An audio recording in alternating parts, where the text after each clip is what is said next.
ধন্যবাদ জনাইছোঁ আপোনালোক চেনেল আটাইকেইটা চেনেললৈ। আজি আপোনালোকে দেখাই পাইছে আমাৰ আজি UPPL দলৰ আটাৰিঘাট প্ৰাইমাৰীৰ মাছ গেদাৰিং প্ৰগ্ৰেম আছিলে আৰু আপোনালোকে দেখাই পাইছে প্ৰায় 2-3 হাজাৰ মানুহ আমাৰ ইয়াতে সমবেত হৈছে আৰু স্বতঃস্ফূৰ্তভাৱে ওলাই আহিছে।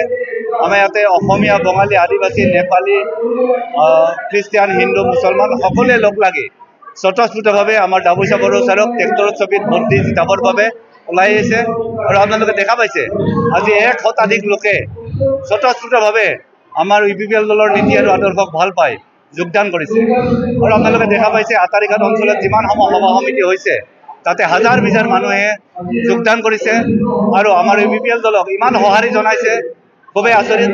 আজি আপোনালোকে জানে নৰেন্দ্ৰ মোদীৰ সভা মংগলত হৈ আছে, তৎসত্ত্বেও হিলদল ভাঙি অসমীয়া, বঙালী, আদিবাসী, নেপালী, বড়ো, ৰাভা সকলো জনগোষ্ঠী ওলাই আহিছে। শুধু এটাই কাৰণ আমাৰ অঞ্চলত হৈ থকা যিটো উন্নয়ন, উন্নয়ন, সম অধিকাৰ আৰু ভাতৃত্ববোধ, এইটো বস্তু ভাল পাইছে ৰাইজে আৰু ৰাইজে ভাল পায় আমাৰ UPPL দলক খুবেই সমৰ্থন জনাইছে আৰু সকলোৱে স্বতঃস্ফূৰ্তভাৱে ওলাই আহি আমাৰ UPPL দলক ভেৰগাঁও সমষ্টিৰ পৰা বিপুল ভোটত জিতাই লৈ যাবৰ কাৰণে বলিষ্ঠ পদক্ষেপ গ্ৰহণ কৰিছে। সেয়েহে আমি আজিৰ সভাত উপস্থিত থকা সমূহ ৰাইজলৈ ধন্যবাদ জনাইছোঁ।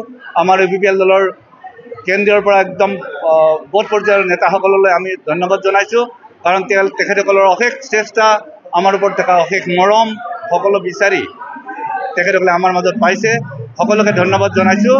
আমাৰ UPPL দল জিতিবই, UPPL দল জিন্দাবাদ। ধন্যবাদ।